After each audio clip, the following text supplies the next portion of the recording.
જય હિન્દ, જય ભીમ, જય વિયતમાં. હું લોકગાયક કાજલ મહેરિયા ઘણા સમયથી ચર્ચાનો મુદ્દો જે વાત મારા પારિવારિક હતી, ઘરની વાત હતી, એટલે ઘરમાં જ રહે એવી ભાવનાથી તમારી સમક્ષ ક્યારે રજૂઆત નથી કરી. પરંતુ આજે હદનો છેડો પાર થઈ ગયો હોય એવું મને લાગે છે.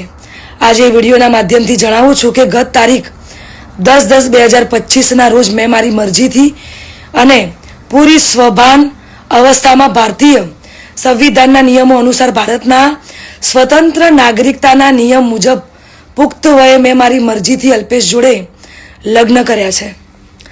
ના કોઈ ધાકધમકી કે ના કોઈ દબાણથી કર્યા છે. અલ્પેશ અને મારું પોતાનું રિલેશન છેલ્લા 1.5 વર્ષથી હતું. આ વાતની જાણ મારા પરિવારને મેં કરેલી, પરંતુ એમની રાજીપો ના હોવાથી મેં મારી જાતે મારું ભવિષ્ય, મારી જિંદગી મહત્વપૂર્ણ નિર્ણયમાં મેં મારી જાતે લીધો છે. એ બાબતે મારો પહેલો ઘણો કે છેલ્લો ઘણો જવાબ આજ રહેશે અને આજ હશે. તો ખાસ જણાવું છું કે અમે બંને રાજી ખુશીથી રહીએ છીએ. હું મારી આ પર્સનલ વાતમાં ના કોઈ સમાજને કે ના કોઈ વડીલોને ગેરમાર્ગે દોરવા નથી માંગતી. એટલે હું સનાતન ધર્મમાં માનું છું અને સનાતન ધર્મ પ્રેમી જનતા પાસે સાથ અને સહકાર માગું છું.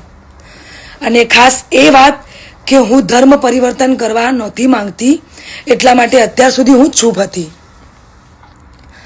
આ નિર્ણય પર અડગ રહી છું એનું કારણ કે હું સનાતની છું અને મારા પરિવાર દ્વારા અલ્પેશ અને મારા પર જે આક્ષેપો નાખવામાં આવ્યા છે, અલગ અલગ ધમકીઓ, મારી નાખવાની, ઉપાડી દેવાની, આ બધી ધમકીને અને ખાસ કે મારા સાસરે એટલે કે શેરથા જઈને જેમ તેમ બોલી અને ધમકીને આપી બધી વાહિયાત વાતોથી કંટાળીને તમને બધાને વિડીયો દ્વારા જણાવું છું. અને આજ પછી આવી કોઈ પણ ફાલતુ વાતોનો મારે જવાબ આપવો પડે એવું હું જરૂરી નથી માનતી.